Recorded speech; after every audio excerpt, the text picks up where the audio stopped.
Office in Raleigh has issued a severe thunderstorm warning for Alamance County, eastern Guilford County, until 9:30 p.m. At 8:45 p.m., a severe thunderstorm was located 7 miles southeast of Greensboro, moving northeast at 30 miles per hour. Hazard, 60 miles per hour wind gusts. Source, radar indicated. Impact, expects damage to roofs, siding, and trees. Locations impacted include Greensboro, Burlington, Graham, Mebane, Elon, McLeansville, Gibsonville, Pleasant Garden, Haw River, and Swepsonville. Straight line winds can blow down trees, power lines, and damage mobile homes and other buildings. Seek shelter in a sturdy structure until the storm has passed. Stay away from windows as flying debris generated by damaging winds can be deadly.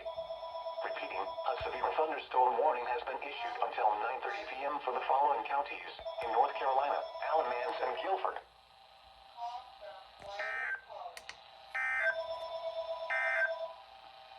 Here are